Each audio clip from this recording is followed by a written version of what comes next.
Oi, cheguei. Oi, bom dia, boa tarde, boa noite, né, Newton? Eita, saudade de vocês, minha gente, né? Vamos dar continuidade ao nosso assunto. Nós estamos estudando o governo Vargas, né? A era Vargas, dando início aqui a Vargas. Eu costumo falar que cada presidente teve a sua importância para o Brasil, ou positiva ou negativa. Infelizmente, essas criaturas divinas tiveram mais coisas negativas, né? Mas cada um teve sua importância. Eu costumo falar, que nós vamos ver mais na frente, que Vargas foi um dos presidentes mais populistas da história do Brasil, né? O populismo começa com ele. Outros tomaram a iniciativa e copiaram ele. Mas o cara, eu falo, ele era populista e oportunista, né? Ele sempre tentava reverter as coisas em benefício próprio. E é o que nós vamos ver aí, né? Ó, vamos dar continuidade. A gente viu o fim da República Café com Leite, né? Onde Vargas assume o poder, que tem o nome de governo provisório, né? E ele dava sinal de que não queria sair do governo de jeito nenhum. Vamos estudar o governo constitucional, o Estado Novo, o Brasil na Segunda Guerra Mundial e a questão indígena na era Vargas, né? O governo constitucional. Quem lembra, pessoal, da briga entre o governo de Vargas e São Paulo? Né? Porque eles reivindicavam o quê? Que ele estava de forma ilegal no poder e São Paulo queria, lógico, continuar no poder. Né? A gente sabe que quem ganha, lógico, é Vargas. Então, olha aí. O governo constitucional ou constitucionalista durou de 1934 a 1937 e é considerado a segunda etapa da era Vargas.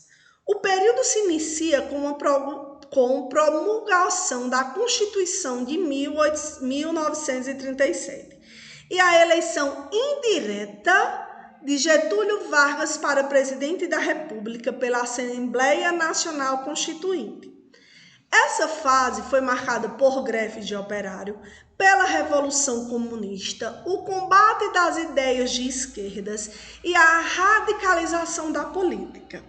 Foi um período de fortalecimento do poder executivo e debilidade do legislativo. Não é? Vargas chega ao poder legalmente, entre aspas, porque se você vai ver, houve eleições indiretas, só entre eles.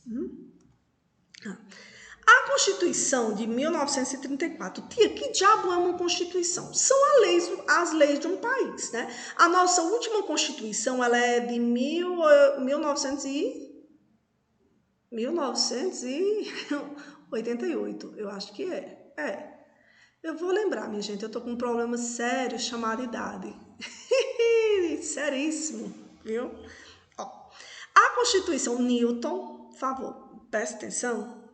A Constituição de 1934 garantiu o voto feminino, eleições diretas e a existência de vários partidos políticos.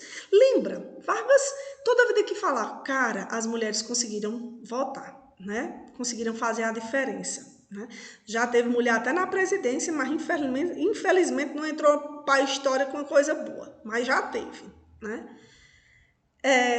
Ele conseguia conquistar o povo.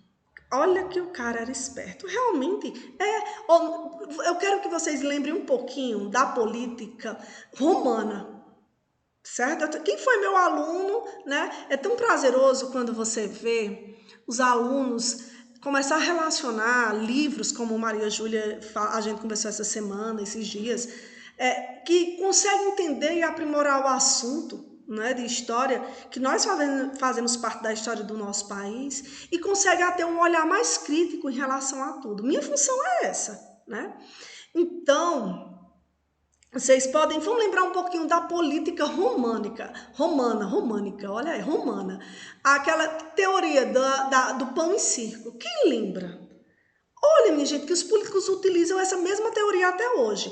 Pão dá alimento à população, circo, diversão, para que a população não se revoltasse contra ele. É o que os nossos políticos fazem hoje, dão migalhas, né, à população, para a população se acalmar e não se revoltar contra seu governo.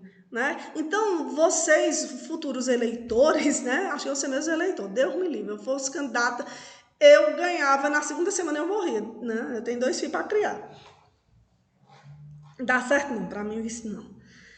E eles continuam fazendo a mesma coisa, né? Então, Vargas foi o pai do populismo. Ele agradava a população pobre, né? Vamos agradar, né? O pobre, que é fácil de agradar, com qualquer pedaço de rapadura se agrada, viu? Além disso, instituiu leis trabalhistas, como o estabelecimento da jornada de 8 horas de trabalho, do descanso semanal remunerado, do salário mínimo, das férias remuneradas, da indenização em caso de demissão sem justa causa e da proibição do trabalho para menores de 14 anos. O estabelecimento das leis trabalhistas na Constituição não gerou mudanças imediatas na vida dos trabalhadores, que continuavam insatisfeitos. Mas ele sabia agradar a massa, né? Os trabalhadores. Então, o que é que acontece? Né? A gente vai ver que no governo de Vargas, nesse governo, principalmente na era Vargas, o Estado Novo, é no auge, né, da Segunda Guerra Mundial. E também é o auge que está se expandindo o comunismo, o socialismo pelo mundo. Viu? Os problemas internos e a influência do nazifascismo e do socialismo acabaram por formar 2 grupos políticos. A Ação Integralista Brasileira, a AIB, e a Aliança Renovadora Nacional, a ANL. Em 1932, foi criada a Ação Integralista Brasileira, que se expandiu rapidamente por todo o país. Plínio Salgado, líder integralista, nutria uma grande admiração pelo fascismo italiano de Benito Mussolini. Os integrantes defendiam um Estado autoritário de extrema direita, combatiam o liberalismo e o socialismo. Resumindo, a Ação Integralista Brasileira, ela apoiava as ideologias nazifascistas, as ideologias do totalitarismo, não é? De que quem manda aqui são os regimes autoritários e nós vamos combater, nós somos contra o socialismo. Olha como é fácil, né? Newton, por favor, preste atenção, deixa a tua mãe varrer a casa, a pobre de ricaça, nem a casa pode varrer direito, e Mendes fica passando, né, Newton? Oxe! Ai, Abraão, meu vaqueiro, meu peão. Em 1934, foi criada a Aliança Nacional Libertadora, cujo crescimento nos primeiros meses foi expressivo. Em julho de 1934, já contava com cerca de 400 mil membros. O presidente de honra era Luiz Carlos Prestes. Para Vargas, a organização dos grupos de esquerda representava uma ameaça ao seu governo capitalista liberal. Buscando acabar com a oposição, declarou a ilegalidade da ANL, proibindo seu funcionamento. Surgiram 2 grupos políticos, não é? Que foi a Aliança Liberal, primeiro, vou voltar até, viu? A AIB, a Aliança Ação Integralista Brasileira, que ela tinha características do nazifascismo, não é? Dos regimes autoritários. E a Aliança Nacional Liberal, que tinha características socialistas. E eu quero que vocês lembrem desse nomezinho que nós vamos ver mais na frente, Luiz Carlos Prestes, né? Ele é o maior símbolo do socialismo no Brasil. O maior, viu? Já foi isso aqui, né? Continuar. Membros radicais do partido iniciaram uma rebelião armada contra o governo de Vargas, que ficou conhecida como a Intentona Comunista. A ANL tentou tirar Vargas do poder, certo? Viu? Que foi chamada de Intentona Comunista. É quando os comunistas, os socialistas, chegaram no poder. Tia, eu fico doida, tia. Tenho certeza que uma hora dessa, sabe? Tá lá. Natália, Grazi, a turma, a gangue do Jati, sem entender. Tia, eu fico doida, tia, que eu não entendo o que é socialismo e o que é comunismo. Cara, o socialismo, eu costumo falar que é a teoria de uma sociedade igualitária. O comunismo é quando o socialismo é colocado em prática, mas eles são gêmeos. Então, sempre lembra que um tem a ver com o outro. Socialismo, viu, Ju? Socialismo, a teoria. É quando fala de uma sociedade igualitária. O comunismo é quando eles chegam no poder e colocam a ditadura. Pronto. É fácil? Certo? Em poucas horas, ela foi reprimida pelo governo e seus principais representantes foram presos. Cara, eu digo assim, a gente luta, reivindica, questiona, mas entre uma guerra, entre o governo e a população só se lasca. Me desculpe. Porque quem vai ter mais força é o governo, que tem armas e é preparado para isso. Então, Júlio Prestes, que era o cara, o líder, ele tenta fazer a intentona comunista, né? E acaba sendo preso. Eu quero que quem tiver oportunidade, minha gente, tem uns filmes bons de vocês assistirem. Tem um filme Olga, que é um filme brasileiro. Ó, eu já assisti sem mentira nenhuma, umas 20 vezes ou mais. E as 20 vezes que eu assisto, eu choro. A mesma coisa é com a menina que roubava livros. Quem tiver oportunidade, assista, porque é tudo o nosso assunto. É você assistindo e lembrando de mim, né? Lógico, porque agora eu vou para a Globo também, porque agora eu sou direto, tem que me arrumar para as vídeos aula, né? Tem que ficar bonitinha. Então, vocês vão lembrar disso. Né? Então, quem tiver oportunidade, Olga, ele é um pouquinho pesado, porque não é que ele tem cena de imprópria para vocês, é porque ele tem cena de nudez. Mas o contexto histórico dele é lindo. Né? Olga é a mulher de Luiz Carlos Prestes. É lindo o filme, assiste, ele é muito romântico. E a menina que roubava livros é contando a história da Segunda Guerra Mundial, viu? Então, o que foi a intentona comunista? Foi quando a ANL tentou chegar ao poder, né? Tirar Vargas do poder, né? Os comunistas chegaram no poder, mas a gente sabe que entre Vargas e o comunista, Vargas tem mais poder. Intentona comunista, no entanto, acabou beneficiando Vargas, pois deu a ele pretexto para declarar estado de sítio no país, sobre a alegação de impedir uma revolução socialista como a que ocorreu na Rússia. Eu morro de dizer, Vargas, o cara é tão né, que até mais na frente a própria morte favorece a ele. Minha gente, ele tira benefício em tudo. Como é que pode um negócio daquele, né? Parece umas pessoas que estão no poder hoje, Deus me perdoe, né? Vou falar no nome que eu não posso citar nome, não. Mas vocês vão memorizar muito isso. Vargas era um governo populista e oportunista. Né? A intentona comunista não dá certo, lógico, Vargas acaba descobrindo e prendendo os líderes, e ele acaba dizendo assim, epa, eu tenho um pretexto, cara, pra quê? Pra poder assumir o poder, né? Dizendo que vai haver, que os socialistas estão querendo tomar posse daqui. Cabe inteligente da molesta, homem. Pense. Né? Ele tem umas ideias muito parecidas com a de Adolf Hitler. Lógico que não chega o radicalismo, mas a inteligência é a mesma. Para você ter uma ideia, eles são tão parecidos que eles não aceitam perder o poder. Os dois cometem suicídio. Olha aí, viu? Entregando as coisas futuramente. Em 1937, deveriam ser realizadas eleições para a presidência. Concorreriam ao cargo Armando de Sales Oliveira, apoiado pela elite paulista oposição a Vargas, e José Américo de Almeida, apoiado por Vargas. Vargas queria largar o osso? O que é que ele faz? O caba era mala. Olha, ele parece Cauã. Não pode existir um negócio desse não, viu?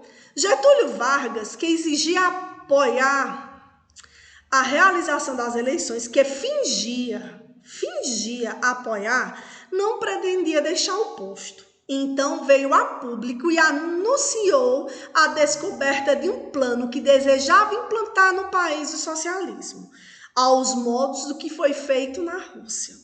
O denominado Plano Cohen, segundo Vargas e seus apoiadores, era uma ameaça à segurança nacional que possibilitou o cancelamento das eleições e o fechamento do Congresso Nacional.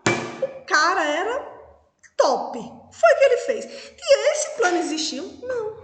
Esse plano foi criado por Getúlio Vargas para dizer, não vai haver eleições e quem vai ficar no poder sou eu. Né? Olha aí, minha gente, ele se aproveita de um partido que surgiu, que foi um partido baseado no socialismo, que tentou tomar o poder e não conseguiu, e ele criou esse plano Cohen, dizendo que os comunistas, os socialistas, iriam assumir. Né? Mas o plano nunca existiu, era só uma maneira dele tomar posse, de não haver eleições e ele ficar no poder, cara. Olha aí que cabo esperto, homem pode não. Olha, eu sou apaixonada por história do Brasil, porque só tem mala, desde a antiguidade, né? Então, se você, eu peguei essa charge que tem na apostila de vocês, certo? E ela é muito interessante, tem uma atividadezinha sobre ela. As diferentes faces do governo de Vargas, segundo o cartunista Belmonte, Benedito Carneiro Bastos Belmonte, que vai de 1930, lembra a Revolução de 30, quando Vargas, né, assume o poder e tal, que vai até 1937, né, aqui. Se você olhar, de todas essas, ele está meio injuriado. Onde ele está mais assim, a de 1932, a imagem, está mostrando Vargas com a cara assim de raiva, com a briga constitucional, lembra? Com São Paulo. E aqui a de 1937 é quando, 36, 37, ele vai ter que renunciar, né? Mas nós vamos ver. O que é que Vargas faz? Epa, estão tentando, né, tomar o poder. Eu tenho que assumir, né? Estado novo, eu vou implantar um Estado novo. Né? Quem vai assumir sou eu, não vai ter eleições, viu? Eu sou bem bonzinho. Né? Mais atrás tinha um nome chamado Estado de Sítio. Estado de Sítio não é o pessoal de Jati, não, viu? I love you, baby, eu amo vocês. Eu gosto de encher o saco, mas eu amo vocês. Estado de sítio era uma maneira de controlar a população. Quem entrava e quem saía da cidade e onde ele tinha mais poder. Né? Vargas tinha mais poder. Né? Aqui, nós estamos no estado de sítio nessa pandemia, mais ou menos, mas não, né? Não está tendo uma fiscalização tão grande, né, como tem em outras cidades, não. Então, Estado Novo, que vai de 1937, ixi Maria, como eu digitei bem que só, né? Minha gente, desculpa aí, por favor, viu? A 1945, eu não sei de onde foi que eu botei esse zero. Acho que na hora de botar, mas é só até 1945, viu? Pelo amor de Deus, esse número não existe, não. O Estado Novo é lembrado pela história de maneira contraditória. Lembra isso? Porque o Estado Novo é contraditório, nós vamos mais na frente. O Estado Novo é considerado o período mais repreensivo e ditatorial da era Vargas, quando é proclamada a Constituição de 1937. Ao mesmo tempo, é lembrado como uma época dourada, onde os direitos trabalhistas foram criados. Sabe quando a mãe de vocês leva vocês para tomar vacina? Eu, quando levo os meninos para tomar vacina, né? Eu aplico a vacina e depois eu dou um bombom. Era a mesma coisa que Vargas fazia, né? Ele tomou o poder e depois ele contentava as pessoas dando alguma besteirinha. Teoria pão e circo, viu? A nova Carta Magna extinguiu os partidos políticos, instituiu o regime corporativo e acabou com a independência entre os três poderes. Por ter sido inspirada na Constituição polonesa de 1926, foi apelidada de Polacca, por exemplo, certo? E o que é a nova Carta Magna? As novas leis. Vargas acabou com todos os partidos políticos, ele botou um regime corporativista, era o controle dos trabalhadores, não é? Quem mandava era ele, certo? E ele tomou por posse uma carta que ocorreu na Polônia, né? A carta polonesa, que tentava limitar a implantação do tentava parar o socialismo na região, viu? Então, olha aí. Ademais, a partir de novembro de 1937, Vargas impôs a censura aos meios de comunicação para impedir que a mídia divulgasse qualquer crítica ao seu poder. Era Vargas, Estado Novo, palavra-chave, ditadura. Por favor, João, Josafá, né? Não é dentadura, não. É ditadura, quando o governo tem o controle de tudo. Então, sempre que falar em ditadura, controle do governo e onde há uma grande censura. Tia, que diabo é censura? Censura é você não poder se manifestar, principalmente dos meios de comunicação, né? Para garantir o cumprimento das novas regras, foi criado o Departamento de Imprensa e Propaganda, o DIP. Ela era responsável por fiscalizar as atividades da imprensa, falada e escrita, com o objetivo de censurar críticas ao governo. Outra função era fazer propaganda de seu governo, a fim de criar uma imagem positiva de si mesmo perante a população. Estado Novo, ditadura, censura. Eles criam um órgão chamado, né, o DIP, que a função dele era evitar falar mal do governo. Pode ver, minha gente, que até hoje, né, eu não estou falando mal para não ser censurada, Deus me livre, né? Pode ver que até hoje, o que é que acontece? Existe uma grande e tremenda propaganda positiva do governo, que ele faz, não é? E tudo começou com o papai Vargas, não é? De beijo ele não tem nada. Que essa propaganda, lembra, nos regimes autoritários acontecia.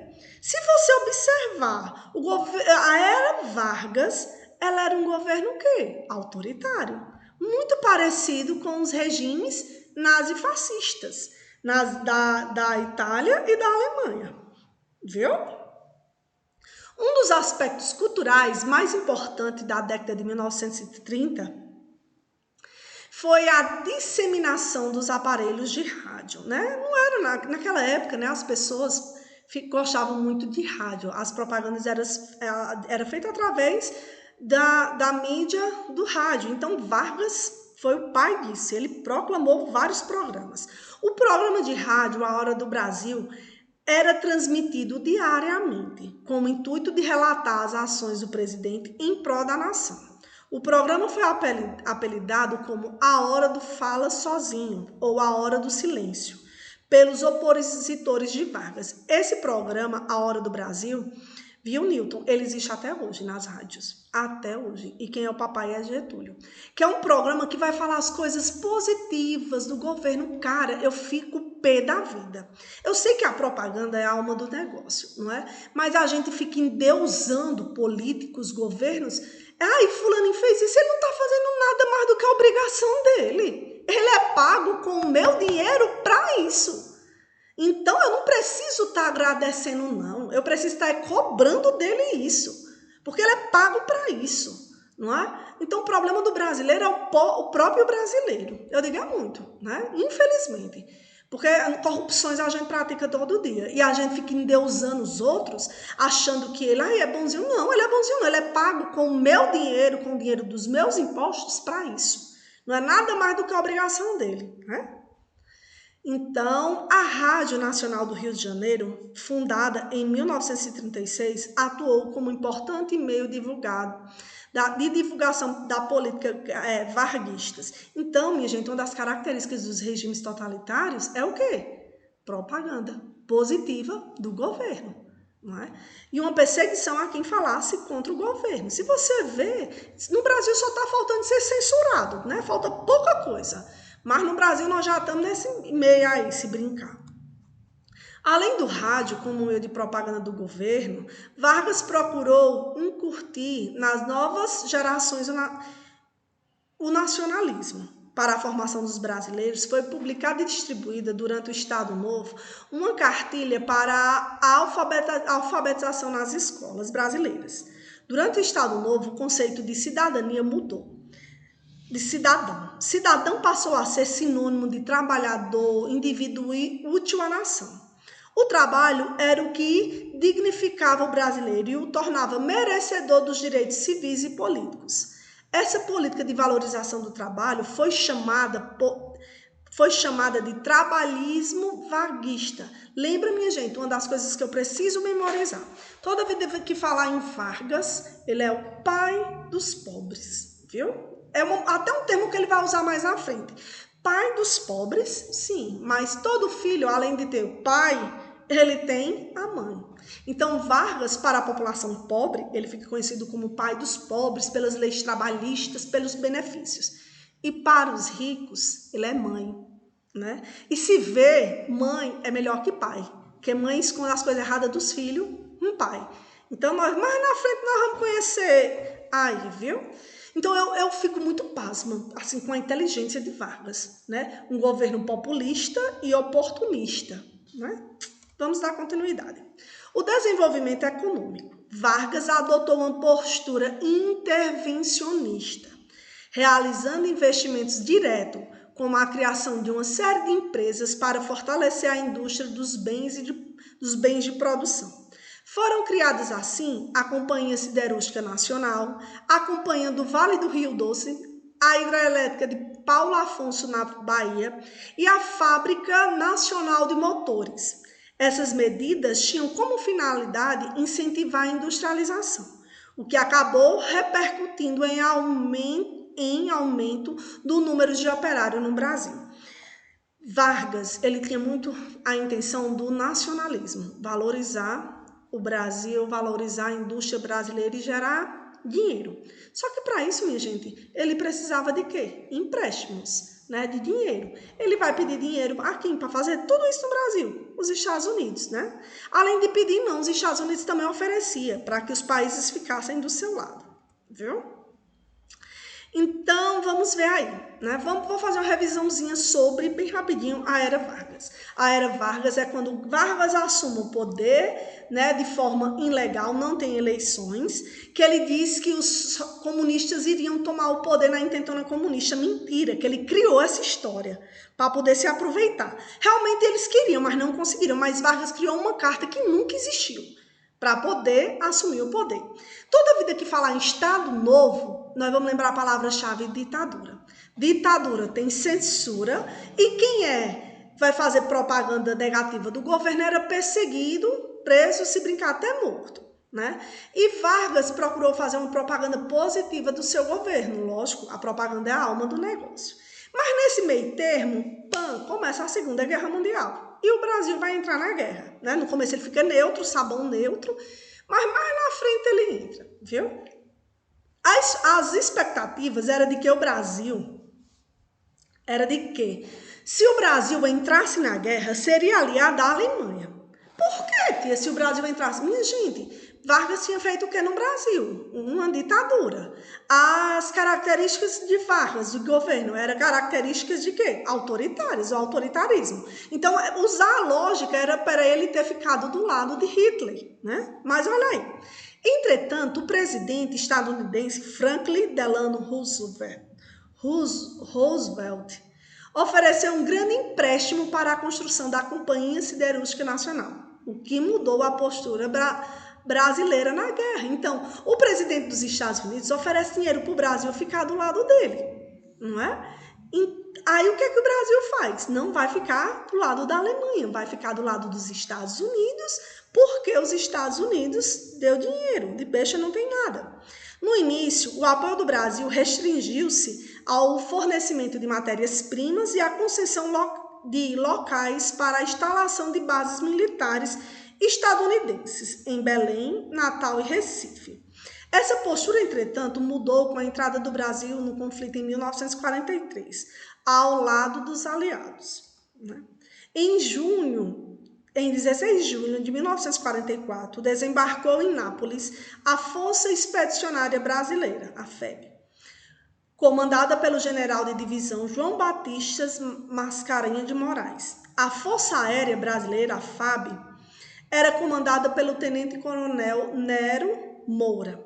A Marinha Brasileira foi encarregada de patrulhar e proteger comboios aliados no Atlântico. A FEB obteve uma série de vitórias, consagrando o espírito patriótico, criativo e destemido dos pracinhas brasileiros. Engraçado, viu, pessoal? Há uns 10 anos atrás, né? A faixa disso. Eu levei para o Padre Viana um senhor do Brejo, certo? Eu esqueci o nome dele, ele já faleceu. Que ele participou da Segunda Guerra Mundial. Né? Ele foi convocado, ele morava em Fortaleza, foi convocado, ele ficou na Itália. Ele disse que ele nunca foi para frente de batalha, mas ele ficava lá carregando, né? E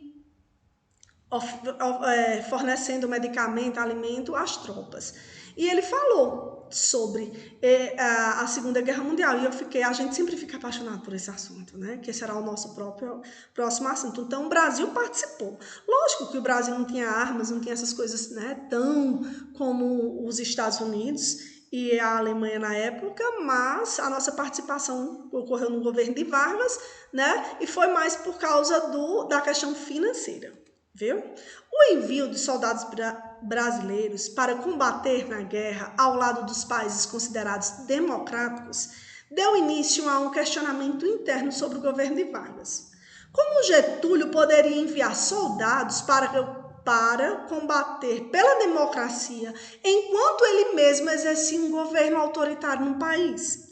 Inúmeras campanhas contra o seu governo e a favor da redemocratização começou a ocorrer. Cara, tipo assim, como é que o cara vai lutar contra os regimes autoritários, né, contra a Alemanha, se o que ele implantar no Brasil é a mesma coisa? A população caiu a ficha, oxente, né? Como é que a gente luta contra uma coisa se essa coisa está dentro do nosso país? Temendo ser destituído do seu cargo, Vargas deu início ao processo de redemocratização do país. Cara, Vargas era muito inteligente, né? O que é? Ele vai dar início à redemocratização, ele vai acabar com o Estado Novo, porque ele sabia que a forma que ele estava governando era errada. Entre suas medidas, podemos citar a formação de partidos políticos, a convocação de eleições presidenciais para 2 de novembro de 1944, a libertação de vários prisioneiros políticos, entre eles Luiz Carlos Prestes, e a desapropriação de empresas estrangeiras. Tais medidas ajudaram a criar o queremismo, movimento popular que pedia a permanência de Vargas no poder até as eleições. Minha gente, Vargas, ele é estratégico, ele foi o único presidente que ficou no poder durante 15 anos, de forma ilegal e legal, porque ele vai haver eleições, né, lógico, ele vai voltar o governo pelo voto popular, pelo povo, né? O povo vai eleger Vargas no poder, mesmo depois ele ter implantado um Estado Novo, viu? Olha aí, o bicho pega, né? Vargas renunciou e as eleições presidenciais foram realizadas. Eurico Gaspar Dutra, candidato pela coligação entre os partidos PSD e PTB, foi escolhido o novo presidente do Brasil. E aí ele não vai ser eleito mais na frente, certo? Contando os anos que Vargas ficou no poder, são 15 anos. A questão indígena na era Vargas. Século XIX. Romanização da figura do indígena na literatura, né? Os exemplos, o Guarani, Iracema, ambos e José Alencar, né? Mostrando o índio como aquela coisa romântica e tal, coisa que nunca o Brasil fez. Porque, ao contrário, o Brasil, né, principalmente os portugueses, eles imporam sua religião em cima dos índios, não respeitaram a questão indígena e assim vai. Os artistas, em 1922, na Semana de Arte Moderna, né, eles propõem um resgate das raízes indígenas e da cultura nacional. Já Vargas, né, houve a isenção das populações indígenas e sertanejas na sociedade e na cultura brasileira. A criação de museus e centros culturais sobre os indígenas foi uma das ações de Vargas. Lembrem, gente, Vargas era muito esperto. Ele queria as principais classes sociais ao seu favor. E ele, mais uma vez, queria os índios ao seu favor, né? Então, tá aí, eu sou apaixonada. Tem uns governos que a gente fala com tanta empolgação, né? Vargas é um governo que eu tenho muita empolgação. Não pelo assim, mas pelas estratégicas do cara. Ele é populista e oportunista, né? Vai estudar, criatura. Eu fico falando tanto que eu deixei de brincar com vocês. E um cheiro. Tchau, Newton.